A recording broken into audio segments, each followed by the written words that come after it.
Hi viewers, welcome to our channel. ప్రస్తుతం మనతో పాటు సీనియర్ జర్నలిస్ట్ దాము బాలా సార్ ఉన్నారు. వారితో మాట్లాడదాం.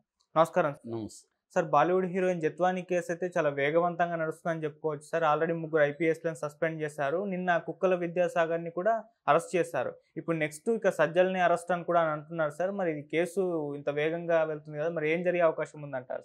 జత్వాని కేసులో అనేక పరిణామాలు జరుగుతున్నాయి.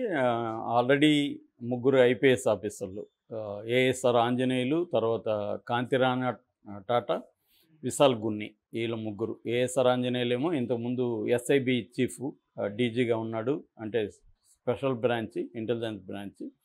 తర్వాత క్రాంతిరాణ టాటా సిపి విజయవాడ కమిషనర్. దాని తర్వాత విశాల్ గున్ని గతంలో డిఎస్పీగా ఉన్నాడు, ఇప్పుడు డిఐజీ ర్యాంక్ వచ్చాడు. సో వీళ్ళ ముగ్గురిని సస్పెండ్ చేశారు. వీళ్ళ ముగ్గురు మీద ఆరోపణలు ఏంటంటే, వీళ్ళ ముగ్గురు ఒక ఈ కాదంబరి జత్వాని అనే ముంబై బేస్డ్ హీరోయిన్ మీద వీళ్ళు ఇచ్చిన కంప్లైంట్లో ఉన్న నిజానిజాలని పరిశీలించకుండా వీళ్ళు ఎఫ్ఐఆర్ ముందే ముంబైకి వెళ్ళిపోయి అక్కడ ఆమెని అక్రమంగా అరెస్ట్ చేసి తీసుకొచ్చి ఆమెను బాగా టార్చర్ చేసి దాని తర్వాత కోర్టు పెట్టారు. 42 రోజులు ఆమె జైల్లో జ్యుడిషియల్ కస్టడీలో ఉన్నింది. సో వీళ్ళు ఏవి కూడా రూల్స్ కానీ రెగ్యులేషన్స్ అని ఏవి ఫాలో కాలేదు అనేది ఆరోపణలు. దాంతో వాళ్ళ ముగ్గురిని సస్పెండ్ చేశారు. వాళ్ళు ఇప్పుడు క్యాట్కి, సెంట్రల్ అడ్మినిస్ట్రేటివ్ ట్రిబ్యునల్కి వాళ్ళు అప్పీల్ చేసుకునే అవకాశం ఉంది. అదేమవుతుందో చూడొచ్చు. ఇక ఇబ్రహీంపట్నంలో ఈ కేసు నమోదైంది కాబట్టి ఇబ్రహీంపట్నం సిఐఎస్ఐలను కూడా సస్పెండ్ చేశారు. ఓకే.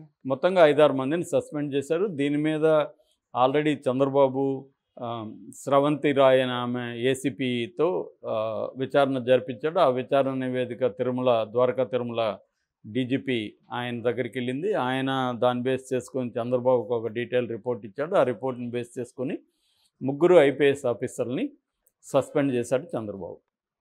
సో నెక్స్ట్ స్టెప్ ఏంటి? ఈ ఐపీఎస్ని ప్రేరేపించిన వాళ్ళు ఎవరు అంటే, ఫాల్స్ కేసు పెట్టింది ఎవరు? కుక్కల విద్యాసాగర్. కుక్కల విద్యాసాగర్ గురించి ఆల్రెడీ చెప్పుకున్నాం మనం. ఆయనకి పోర్టు బిజినెస్ల దగ్గర నుంచి అనేక వ్యాపారాలు ఉన్నాయి. ఆ పోర్టు బిజినెస్లోనే కుక్కల విద్యాసాగర్ వీళ్ళ నాన్న, ఈ కాదంబరి జత్వాని వాళ్ళ నాన్న కూడా పరిచయం అని చెప్తున్నారు. నరేంద్ర కుమార్ ఆయన నేవీ ఆఫీసరు. వాళ్ళ అమ్మ ఆశా జత్వాని, ఆమె ఆర్బీఐ మేనేజర్.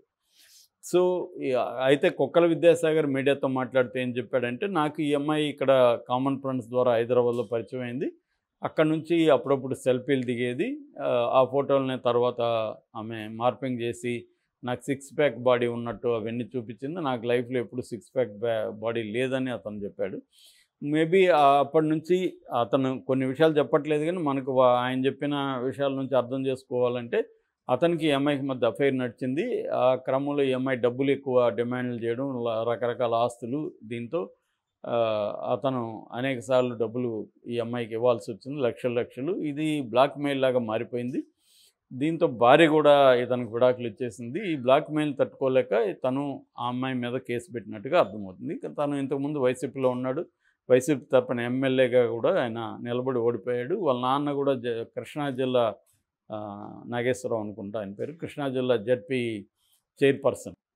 సో ఆయన ఒత్తిడి మేరకే ఇవన్నీ జరిగాయని ఇదొక వెర్షన్. రెండో వెర్షను అంటే తెలుగుదేశం వాళ్ళు చెప్తున్న వెర్షన్ ఏంటంటే, జేఎస్డబ్ల్యూ కంపెనీ, సజ్జన్ జిందాల్ దాని చైర్మన్, ఆయన 64 ఏళ్ళు. సో ఆయనకి ఈ అమ్మాయికి మధ్య ఏదో వ్యవహారం నడిచింది. ఈ అమ్మాయి ఆయనని బ్లాక్మెయిల్ చేసింది. ఫైనల్గా ఆమె బాంద్రా కుర్లా కాంప్లెక్స్ పోలీస్ స్టేషన్లో కేసు ఆయన మీద పెట్టింది. ఆ కేసులో ఆయన అరెస్ట్ అయ్యే ప్రమాదం ఉంది కాబట్టి ఆయన జగన్ని ఫేవర్ అడిగాడు. జగన్ సజ్జలకు అప్పగించాడు. సజ్జల ఈ కుక్కల విద్యాసాగర్ని పట్టుకున్నాడు. ఆల్రెడీ కుక్కల విద్యాసాగర్కి ఆమె మధ్య వ్యవహారాలు నడిచాయి కాబట్టి ఇతని ద్వారా కేసు పెట్టించి తను సజ్జల ఈ పోలీస్ ఆఫీసర్ని మ్యానిపులేట్ చేసి వీళ్ళ ద్వారా ఆమెను పట్టుకొచ్చి జైలుకి పంపించారు. ఈ ప్రెజర్ వల్ల ఆమె బాంద్రా కొర్లాలో కాంప్లెక్స్లో పెట్టిన సజ్జన్ జిందాల్ మీద పెట్టిన కేసుని ఉపసంహరించుకుంది. ఇది నెరేటివ్. సో ఈ నెరేటివ్లో ముందుకెళ్తూ ఉంది తెలుగుదేశం. దీనికి ఇంకా అడ్డుకట్టపడల. ఆల్రెడీ కుక్కల విద్యాసాగర్ హైకోర్టులో పిటిషన్ వేశాడు, ఇదంతా ఫాల్స్ అని చెప్పి. అది ఇంకా హైకోర్టులో తేలలేదు. వీళ్ళు ఏంటంటే ముందుకు వెళ్ళిపోతున్నారు తెలుగుదేశం వాళ్ళు. అది కోర్టులో తేలినాక మళ్ళీ చూసుకుందాంలే అని. అంటే మన దేశంలో అంతా ఇలాగే జరుగుతుంటాయి. పొలిటికల్ వెండెట్టాతో వెళ్ళిపోవడం, అరెస్టులు చేసేయడం. ఇదేంటంటే ప్రాసెస్ ఇస్ ద పనిష్మెంట్ అని నేను చాలాసార్లు చెప్పాను. మన ఇండియన్ జ్యుడిషియల్ సిస్టమ్ ఎలా ఉంటుందంటే 5 కోట్ల కేసులు పెండింగ్లో ఉన్నాయి కాబట్టి ఏ కేసు త్వరగా తేలదు. తేలే లోపల వీడికి శిక్ష వీడు అనుభవించేస్తాడు. ఒక్కోసారి ఎలాగ ఉంటుందంటే కొన్ని కేసుల్లో శిక్ష పడినా కూడా అన్నేళ్ళు జైల్లో ఉంటారు. ఇప్పుడు సాయిబాబా లాంటి వాళ్ళు 10 ఏళ్ళు జైల్లో ఉండి వచ్చినాక ఆయన్ని నిర్దోషం చెప్పారు. 10 ఏళ్ళు మరి ఎవరిస్తారు ఆయనకి జీవితం? ఇలా ఉంటుందన్నమాట మన జ్యుడిషియరీ. అంటే ఎవరిని వ్యక్తులుగా ఏమనలేము కానీ సిస్టమ్ అలాగుంది. సరిపోయేంత జడ్జిలు, సరిపోయిన కోర్టులు లేవు కాబట్టి 5 కోట్ల కేసులు ఆల్రెడీ పెండింగ్లో ఉన్నాయి, మళ్ళీ పేరుకుపోతూ ఉన్నాయి. సో అందుకని వీళ్ళు ఏం చేస్తారంటే పొలిటికల్ వెండెట్టా అనేది ఈజీ అనమాట. త్వరగా తేలవు కాబట్టి కేసులు పెట్టడం, జైళ్ళల్లో పెట్టేయడం అనే కార్యక్రమం అన్ని పొలిటికల్ పార్టీలు కూడా చేస్తున్నాయి ప్రత్యర్థుల మీద.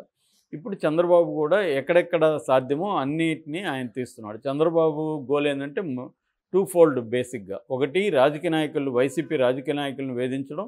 2, వైసీపీకి గతంలో సపోర్ట్ చేసిన పోలీస్ అధికారులు కావచ్చు, రెవెన్యూ కావచ్చు, ఐఏఎస్లు కావచ్చు, వాళ్ళని వేధించడం. ఇది చంద్రబాబు చేస్తున్న రివెంజ్ పాలిటిక్స్. ఇందులో భాగంగా ఇప్పుడు కుక్కల విద్యాసాగర్ని అరెస్ట్ చేశారు. నెక్స్ట్ సజ్జల రామకృష్ణారెడ్డికి ఇది చుట్టుకునే అవకాశం ఉందని చెప్తున్నారు.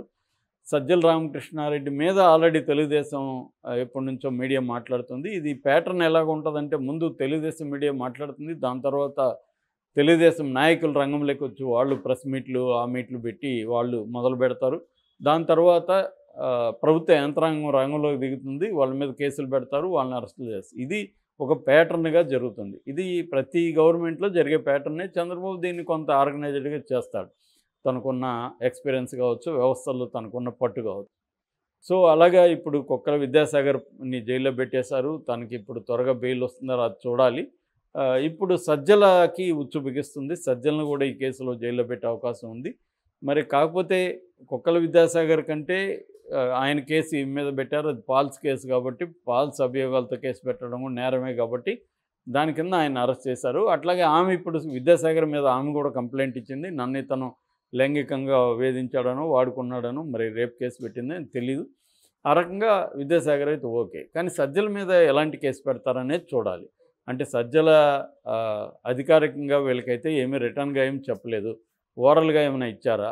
దీంట్లో ఒకే పాసిబిలిటీ ఉంది. అదేంటంటే విశాల్ గున్ని అప్రూవర్గా మారుతాడనే ఒక వార్త తెలుగుదేశం లీక్ చేస్తూ ఉంది. తెలుగుదేశం మీడియాలో అది వస్తుంది.